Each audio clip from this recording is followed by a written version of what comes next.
윤설야담에 오신 여러분을 환영합니다. 오늘 하루도 윤설야담과 함께 행복하셨으면 좋겠습니다. 지금 구독과 좋아요 눌러주세요. 그럼 오늘의 야담 시작합니다. 옛날 옛적 달빛마저 숨죽여 흐느끼는 듯한 깊은 산골에 쓰러져가는 양반가의 마지막 그림자를 지키는 젊은 과부가 있었으니 사람들은 그를 화연이라 불렀습니다. 일찍이 지아비를 여의고 횡한 대갓집을 홀로 지키는 화연의 삶은 마치 곱게 핀 모란꽃이 채 피어나기도 전에 꺾여버린 듯 애처롭기 그지없었지요. 낮 동안은 엄격한 법도와 체면 속에 자신을 가두었으나 인적이 끊기고 밤이 깊어지면 화연은 소복 차림으로 달빛을 벗삼아 정원을 거닐곤 했습니다. 그 고고한 자태 뒤에는 누구에게도 말 못할 깊은 외로움과 시름이 그림자처럼 드리워져 있었으니 보는 이의 애간장을 녹일 만큼 처연한 아름다움이었습니다. 화연의 하얀 손에는 늘 낡은 서책 한 권이 들려 있었는데 그것은 선친께서 물려주신 유품으로 그 안에 어떤 비밀이 숨겨져 있을지는 아무도 짐작조차 하지 못했습니다. 그저 밤마다 책장을 넘기는 소리만이 적막한 집안에 낮게 울려 퍼질 뿐이었지요. 마을 사람들은 화연의 미색과 젊음을 아까워하며 수군거렸지만 감히 그 높은 문턱을 넘볼 엄두는 내지 못했습니다. 다만 그 적막한 담장 너머로 새어나오는 화연의 깊은 한숨 소리가 밤바람을 타고 이따금씩 들려올 뿐이었습니다. 그러던 어느 해 가을 잎새들이 마지막 절규처럼 붉게 타들어가던 날 굶주림에 지쳐 거의 반송장이 된 사내 하나가 화연의 집 대문 앞에 쓰러지듯 나타났습니다. 이름은 무진이라 하였고 고아 출신으로 떠돌다 이곳까지 흘러들었다고 했습니다. 화연은 측은지심이 발동하여 그를 거두었고 무진은 그날부터 화연의 뒷머슴으로 일하게 되었습니다. 무진은 과묵했지만 몸집이 다부지고 힘이 장사였으며 맡은 일은 무엇이든 군소리 없이 해냈습니다. 허드레실부터 시작하여 집안의 굳은 일을 도맡아 하면서도 그의 시선은 늘 그림자처럼 화연의 뒤를 따랐습니다. 그 눈빛은 단순한 머슴이 주인을 향하는 그런 것이 아니었습니다. 깊이를 알 수 없는 연못처럼 고요하면서도 그 안에는 무언가 뜨거운 불씨가 이글거리는 듯한 그런 눈빛이었습니다. 화연 또한 간간히 마주치는 무진의 시선 속에서 설명하기 어려운 감정을 느끼곤 했지만 애써 외면하며 마음을 다잡았습니다. 머슴은 머슴일 뿐 다른 생각을 해서는 아니 된다. 스스로에게 거듭 다짐하는 화연이었지만 적막한 집안의 젊은 사내의 기척이 느껴지는 것만으로도 마음 한구석이 술렁이는 것을 어찌할 수는 없었습니다. 평화로운 나날도 잠시 그 고을에는 배첨지라 불리는 탐욕스러운 유지가 있었습니다. 배첨지는 일찍이 화연의 미색을 탐내왔던 터라 화연의 가세가 기울었다는 소문을 듣고는 이때다 싶어 노골적으로 마술을 뻗치기 시작했습니다. 그는 사람을 보내어 과부 혼자 넓은 집을 지키기 어려울 터이니 내 소실이 되어 여생을 편히 보내는 것이 어떻겠소 하며 능글맞은 제안을 해왔습니다. 물론 속셈은 화연의 남은 재산을 차지하려는 것이었지요. 화연은 단칼에 거절했지만 배첨지는 포기하지 않고 갖은 방법으로 화연을 압박해왔습니다. 집안의 머슴들을 회유하려 들기도 하고 밤중에 불량배들을 보내어 행패를 부리게 하는 등 그 수법이 날로 악랄해졌습니다. 화연은 밤마다 불안감에 잠을 이루지 못했고 가뜩이나 위태롭던 그녀의 삶은 더욱 벼랑 끝으로 내몰리는 듯했습니다. 이러다가는 정말 꼼짝없이 저 늙은 너구리 같은 자의 소나기에 떨어지겠구나 하는 절망감이 화연의 숨통을 조여왔습니다. 그러던 어느 날 밤 배첨지가 보낸 주정꾼들이 또다시 담을 넘으려 기웃거리며 행패를 부리고 있었습니다. 이년아 문 열어라. 배첨지 어르신이 너를 찾으신다. 고래고래 소리를 지르며 험악한 분위기를 조성하자 화연은 공포에 질려 방문을 걸어 잠그고 어찌할 바를 몰랐습니다. 그때였습니다. 마당 한 구석에서 묵묵히 장작을 패던 무진이 벼랑간 아이고 발을 헛디뎠네 하며 장작더미 위로 넘어지는 척했습니다. 그 바람에 쌓여있던 장작들이 와르르 무너지며 담벼락 쪽으로 굴러갔고 때마침 담을 넘으려던 불량배 하나의 다리를 정통으로 가격했습니다. 으악! 비명과 함께 나뒹군 불량배는 다리를 부여잡고 대굴대굴 굴렀고 나머지 불량배들도 갑작스러운 상황에 우왕좌왕하다가 혼비백산하여 달아나 버렸습니다. 무지는 태연하게 일어나 옷을 털며 이런 실수를 하였네. 마님, 괜찮으십니까? 하고 물었습니다. 모든 것이 너무나 자연스러워 마치 우연처럼 보였지만 화연은 직감했습니다. 무진이 자신을 도왔다는 것을, 그의 침착함과 순간적인 기지, 그리고 장작더미를 넘어뜨릴 때 보였던 날렵한 몸놀림은 평범한 머슴의 그것이 아니었습니다. 화연은 놀라움과 함께 가슴 한구석에서 전에 없던 미묘한 떨림을 느꼈습니다. 그것은 두려움과는 다른 어쩌면 작은 안도감과 기댐 같은 감정일지도 몰랐습니다. 그날 밤 이후 화연은 무진을 다시 보게 되었습니다. 여전히 과묵하고 성실한 머슴이었지만 그의 존재가 어쩐지 든든하게 느껴졌습니다. 며칠 뒤 또다시 잠 못 이루는 밤이었습니다. 보름달이 휘영청 밝아 교교한 달빛이 온 마당을 은가루처럼 뿌려놓고 있었지요. 답답한 마음에 마루에 나와 있던 화연은 뒤뜰 감나무 아래에서 달빛을 받으며 우두커니 서 있는 무진을 발견했습니다. 그의 넓은 어깨는 달빛 아래에 더욱 듬직해 보였고 깊은 생각에 잠긴 듯한 옆모습은 어딘지 모르게 고독해 보였습니다. 화연은 저도 모르게 발걸음을 옮겨 무진에게 다가갔습니다. 무슨 생각을 그리 골똘히 하는가? 나직이 묻는 화연의 목소리에 무진은 천천히 고개를 돌렸습니다. 달빛에 비친 그의 눈동자가 유난히 반짝였습니다. 마님께서도 잠 못 이루시는군요. 어색한 침묵이 흘렀습니다. 이윽고 무진이 먼저 입을 열었습니다. 세상에는 눈에 보이는 것만이 전부가 아닐 때가 많습니다. 때로는 가장 연약해 보이는 풀잎이 거센 바람을 이겨내기도 하고 가장 어두운 밤하늘에서도 별은 빛나기 마련이지요. 그의 말은 마치 화연의 처지를 두고 하는 말처럼 들렸습니다. 화연은 왠지 모르게 마음이 움직여 자신의 속내를 조금 털어놓았습니다. 나는 이 넓은 집에서 나 홀로 무엇을 지키고 있는 것인지 모르겠네. 모든 것이 부질없게 느껴질 때가 많아. 무진은 그저 묵묵히 들어줄 뿐이었습니다. 하지만 그의 침묵 속에는 따스한 위로가 담겨 있는 듯했습니다. 그날 밤 두 사람은 처음으로 신분의 벽을 넘어 서로의 속마음을 조금이나마 나누었습니다. 무진이 떠나기 전 나지막이 던진 한마디가 화연의 뇌리에 깊이 박혔습니다. 마님, 달이 차면 기우는 법이지만 다시 차오르는 것 또한 달의 이치입니다. 그 말 속에 담긴 의미심장한 여운이 화연의 가슴을 두드렸습니다. 화연은 그날 이후로 더욱 자주 악몽에 시달렸습니다. 꿈속에서는 몇 해 전 세상을 떠난 남편이 나타나 슬픈 눈으로 화연을 바라보거나 무언가를 애타게 찾는 듯한 몸짓을 하곤 했습니다. 남편은 혼인한 지 채 1년도 되지 않아 시름시름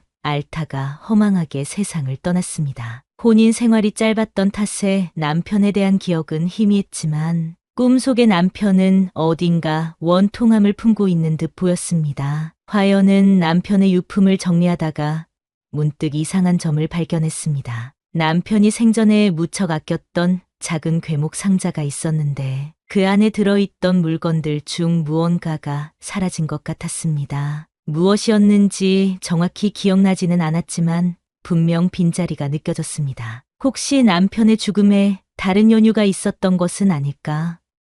불길한 예감이 화연의 마음을 스쳐 지나갔습니다. 하지만 섣불리 의심을 드러낼 수도 누구에게 상의할 수도 없는 노릇이었습니다. 그저 밤마다 남편의 꿈을 꾸며 가슴앓이를 할 뿐이었지요. 그럴 때마다 무진이 밤중에 했던 말이 귓가에 맴돌았습니다. 보이지 않는 진실, 그리고 다시 차오를 달. 어쩌면 이 모든 것이 무관하지 않을지도 모른다는 생각이 들었습니다. 배첨지의 교활한 계략은 그칠 줄 몰랐습니다. 그는 화연의 집안 살림을 관리하던 늙은 집사를 돈으로 매수하여 재산을 빼돌리게 했고 관아에도 손을 써서 화연의 집안에 부당한 세금을 부과하게 만들었습니다. 가뜩이나 어려웠던 형편은 순식간에 나락으로 떨어졌습니다. 당장 끼니를 걱정해야 할 처지가 되자 집안의 다른 하인들도 하나둘씩 곁을 떠나기 시작했습니다. 횡한 집에는 이제 화연과 무진, 그리고 몸종 하나만이 남게 되었습니다. 화연은 절망감에 모든 것을 포기하고 싶었지만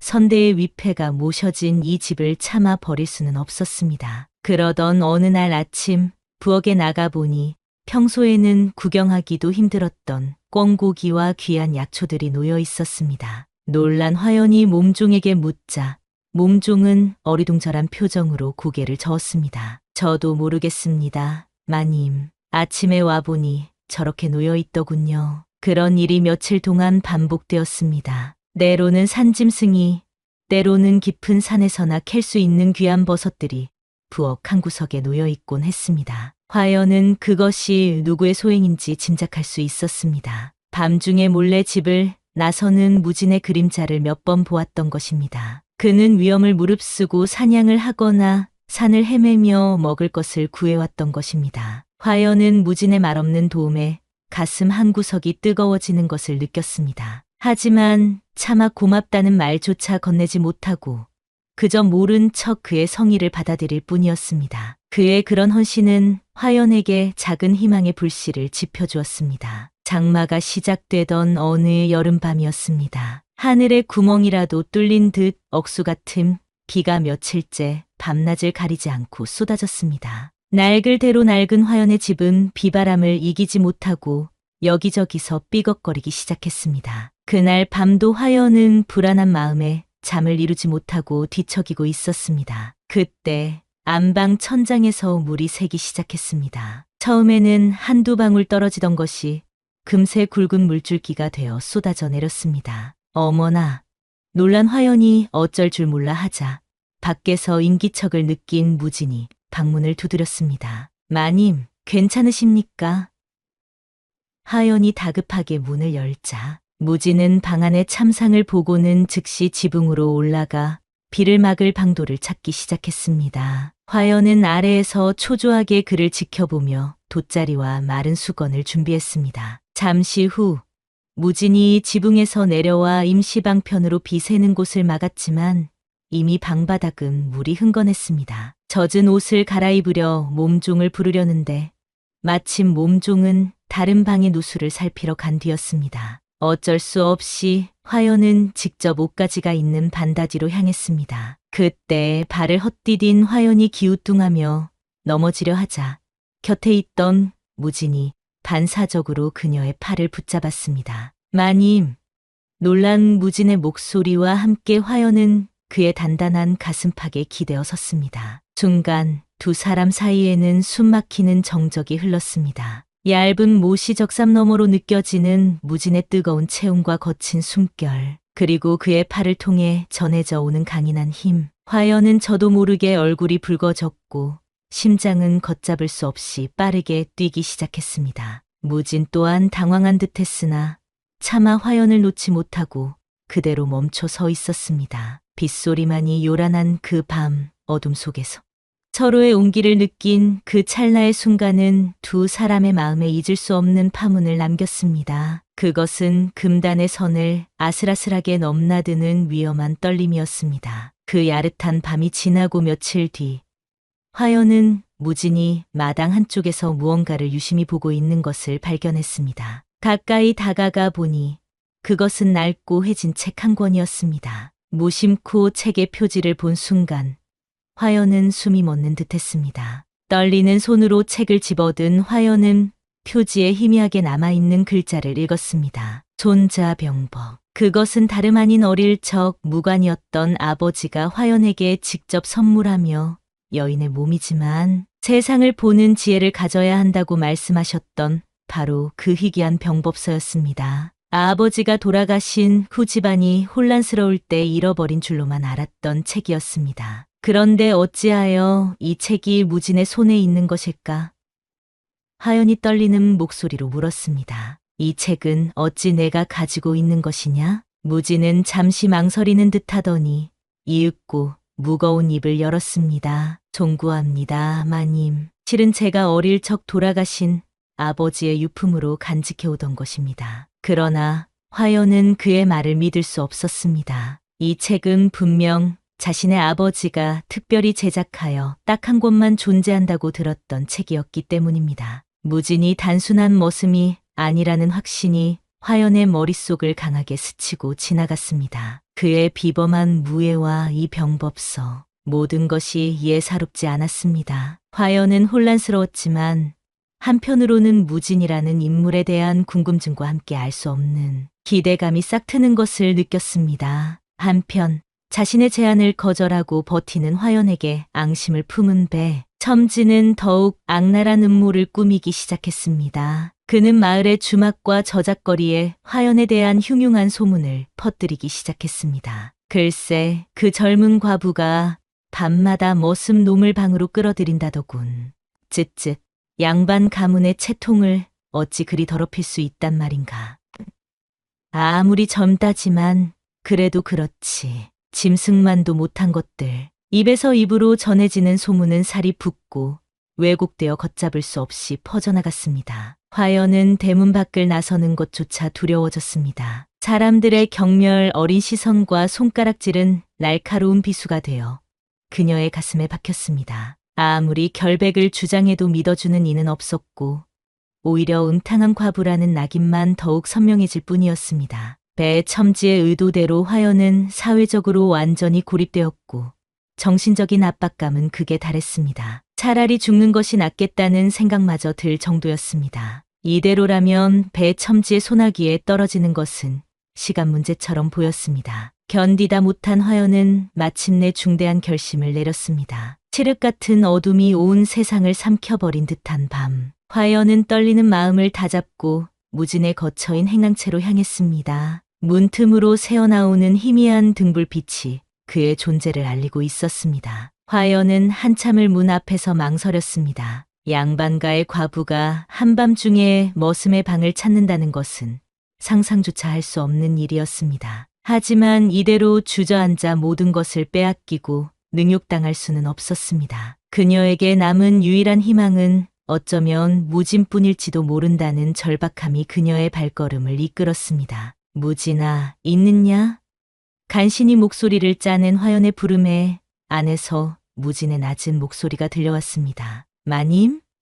이 밤중에 어인일이십니까? 문이 열리고 등불 아래 드러난 무진의 얼굴에는 놀라움과 걱정이 뒤섞여 있었습니다. 화연은 차마 고개를 들지 못하고 어렵게 입을 열었습니다. 나를 좀 도와다오. 이대로는 더 이상 버틸 수가 없구나. 그녀의 목소리는 물기 어린 절박함으로 가득 차 있었습니다. 모든 체면과 자존심을 내려놓은 한 여인의 간절한 외침이었습니다. 화연의 간절한 눈빛과 떨리는 목소리 앞에서 무진은 더 이상 자신의 정체를 숨길 수 없음을 깨달았습니다. 그는 조용히 화연을 방 안으로 안내한 뒤 무겁게 입을 열었습니다. 마님, 사실 저는 마님께서 생각하시는 그런 평범한 머슴이 아닙니다. 그의 고백은 충격적이었습니다. 무진은 본래 유서 깊은 무관 가문의 자제였으나 몇 해 전 그의 아버지가 억울하게 역무에 휘말려 집안이 풍비박산나고 말았다고 했습니다. 아버지는 옥중에서 원통하게 돌아가셨고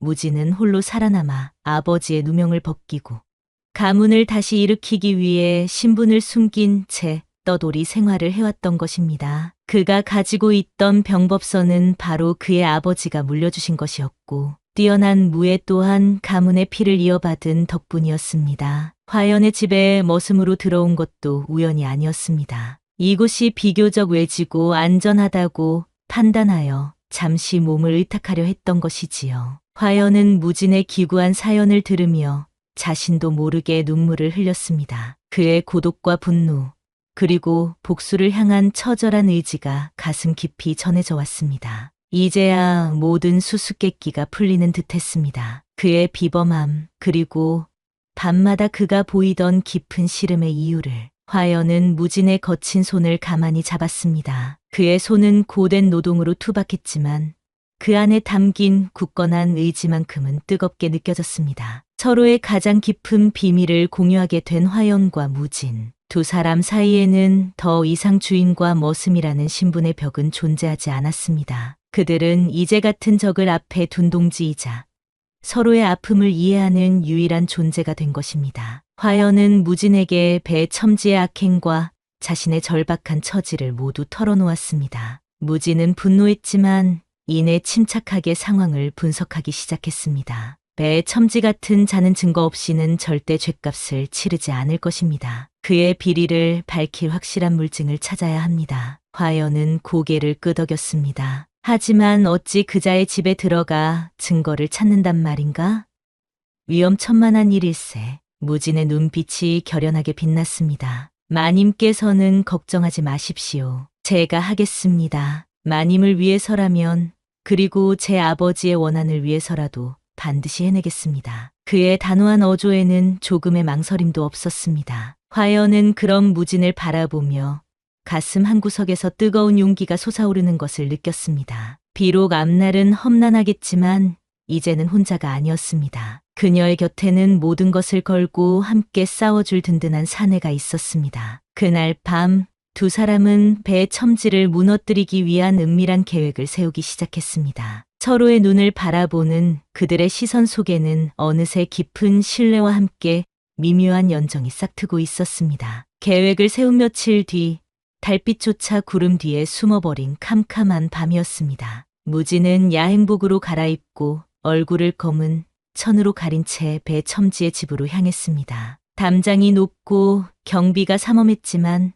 무진은 그림자처럼 가볍게 담을 넘어 안으로 잠입했습니다. 그의 목표는 배첨지가 비밀 장부나 중요한 문서를 숨겨두었을 법한 서재였습니다. 한편 화연은 자신의 방에서 초조하게 밤을 지새우고 있었습니다. 창밖의 어둠을 바라보며 무진의 무사귀환만을 간절히 빌고 또 빌었습니다. 시간이 흐를수록 불안감은 더욱 커져만 갔습니다. 혹시라도 무진이 발각되기라도 한다면 상상조차 하기 싫은 끔찍한 결과가 그녀의 머릿속을 어지럽혔습니다. 그녀는 두 손을 모으고 떨리는 목소리로 속삭였습니다. 부디 무사해야 하네. 그녀의 기도는 밤하늘의 별을 향해 흩어졌지만 그 간절함은 분명 무진에게도 전해졌을 것입니다. 배첨지의 서재에 숨어든 무진은 샅샅이 증거를 찾기 시작했습니다. 책장 뒤, 마루 밑, 심지어 벽 속에 숨겨진 공간까지 조심스럽게 수색했습니다. 시간은 속절없이 흘러갔고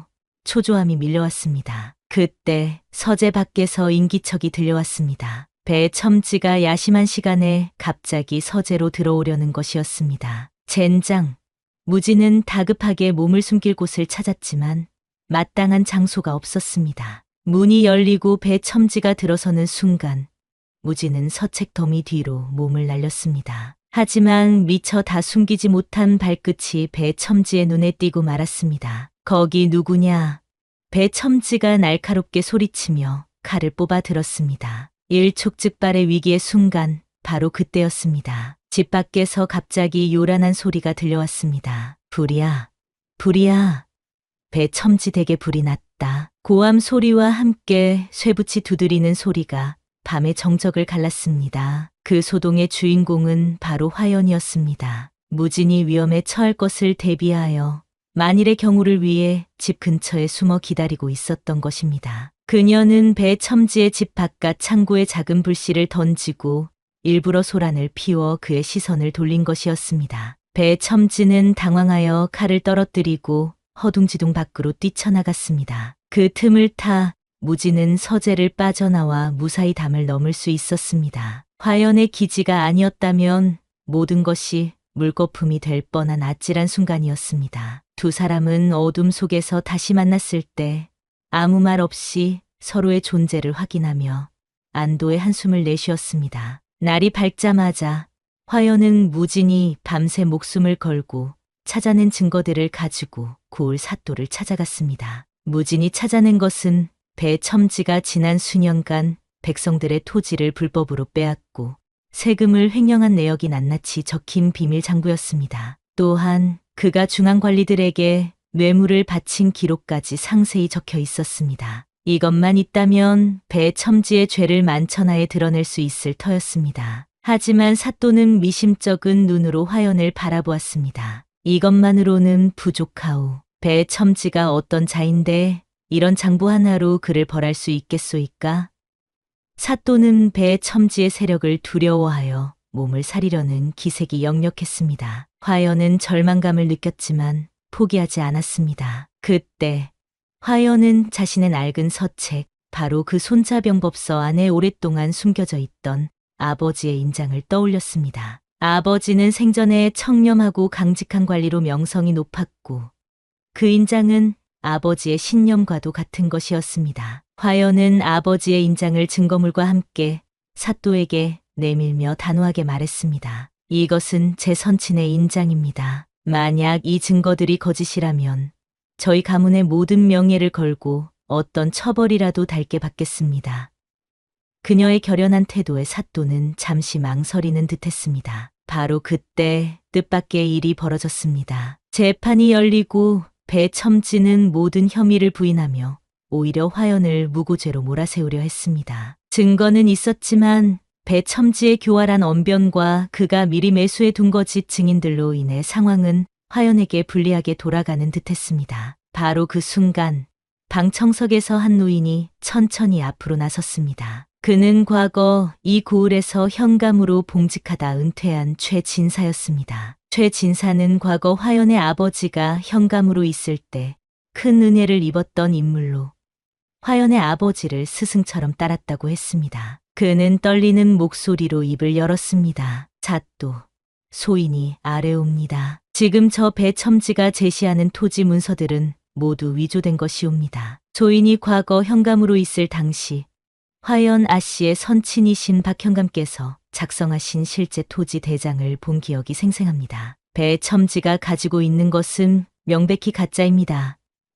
최 진사는 당시의 상황과 문서의 특징들을 상세히 증언했고 그의 증언은 재판의 흐름을 순식간에 바꾸어 놓았습니다. 그의 청렴함과 강직함은 고을 사람들에게 널리 알려져 있었기에 그의 말에는 큰 무게가 실렸습니다. 결국 최 진사의 결정적인 증언으로 배첨지의 모든 죄악이 백일하에 드러나게 되었습니다. 탐욕스러운 배첨지는 결국 모든 재산을 몰수당하고 멀리 유배를 떠나는 신세가 되었습니다. 그가 저지른 죄악에 대한 혹독한 대가였지요. 화연은 마침내 아버지 대부터 이어져 온 가문의 명예를 되찾았고 빼앗겼던 재산도 일부 돌려받을 수 있게 되었습니다. 모든 것이 제자리를 찾은 듯했지만 화연의 마음은 오히려 더욱 복잡해졌습니다. 바로 무진과의 관계 때문이었습니다. 밤낮으로 자신을 헌신적으로 도왔고 이제는 서로의 마음속 깊은 곳까지 이해하는 사이가 되었지만 두 사람 사이에는 여전히 넘을 수 없는 신분의 벽이 가로놓여 있었습니다. 양반가의 과부가 머슴 출신의 사내와 정을 통했다는 소문은 이미 파다하게 퍼져 있었고 설령 무진이 몰락한 양반 가문의 자제라 할지라도 한번 머슴으로 낙인 찍힌 그를 남편으로 받아들이는 것은 사회적으로 용납되기 어려운 일이었습니다. 화연은 밤마다 깊은 고뇌에 빠졌습니다. 자신의 감정을 따르자니 세상의 손가락질이 두려웠고 세상의 시선을 따르자니 무진에 대한 미안함과 연모의 정을 외면할 수 없었습니다. 그녀의 마음은 갈대처럼 흔들렸습니다. 모든 시름이 깊어지던 어느 날 밝은 밤, 화연은 정자에서 홀로 술잔을 기울이고 있었습니다. 배첨지는 사라졌지만 마음의 평화는 쉽게 찾아오지 않았습니다. 그때 무진이 조용히 그녀의 곁으로 다가왔습니다. 달빛 아래 마주 앉은 두 사람 사이에는 말없이 술잔만 오갔습니다. 한참의 침묵 끝에 화연이 먼저 입을 열었습니다. 무진아, 나는 어찌해야 좋을지 모르겠다. 내 마음은 너를 향하고 있지만 세상의 법도가 우리를 용납하지 않을 것 같구나. 그녀의 목소리에는 깊은 슬픔과 체념이 묻어났습니다. 무진은 그런 화연의 손을 가만히 잡았습니다. 그의 눈빛은 그 어느 때보다 진지하고 뜨거웠습니다. 마님, 아니, 화연 낭자. 세상의 법도가 무엇 그리 중요하겠습니까? 중요한 것은 우리 두 사람의 마음이 아니겠는지요. 저는 낭자를 처음 뵌 순간부터 연모해왔습니다. 비록 지금은 신분을 숨긴 떠돌이 신세이나 언젠가는 반드시 가문을 일으켜 낭자께 당당히 다가서고 싶었습니다. 그의 진솔한 고백에 화연의 눈시울이 뜨거워졌습니다. 그녀 또한 무진을 깊이 연모하고 있었음을 깨달았습니다. 화연은 용기를 내어 무진의 목을 끌어안았습니다. 나도 너를 연모한다, 무진아. 두 사람의 입술이 달빛 아래 조심스럽게 포개졌습니다. 세상의 모든 소리가 멎은 듯 오직 두 사람의 심장 소리와 가쁜 숨소리만이 밤의 정적을 채웠습니다. 그것은 신분을 뛰어넘은 두 영혼의 뜨거운 맹세이자 험난한 앞날을 함께 헤쳐나가겠다는 약속의 입맞춤이었습니다. 얼마 후 화연은 집안 어른들과 마을 사람들의 거센 반대와 수군거림을 무릅쓰고 무진과의 혼인을 발표했습니다. 저의 은인이자 정인인 이 사람과 백년의 로를 앓겠습니다. 신분이 무슨 상관이며 과거가 무에 그리 중요하단 말입니까? 그녀의 당당한 선언에 모두가 경악했지만 화연의 결심은 확고했습니다. 두 사람은 소박하지만 정성스러운 혼례를 올리고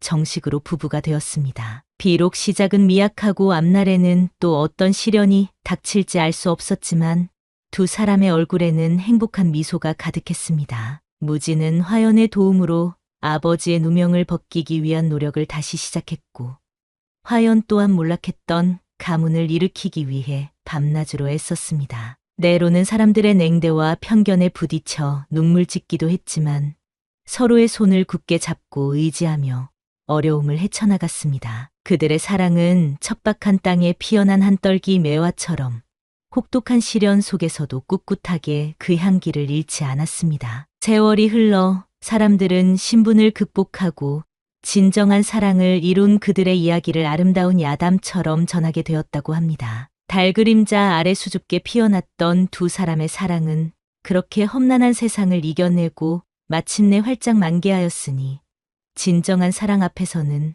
그 어떤 장애물도 의미가 없음을 보여주는 듯했습니다. 그리고 그들의 이야기는 오늘날까지도 사랑을 갈망하는 많은 이들의 가슴 속에 깊은 울림으로 남아 회자되고 있답니다.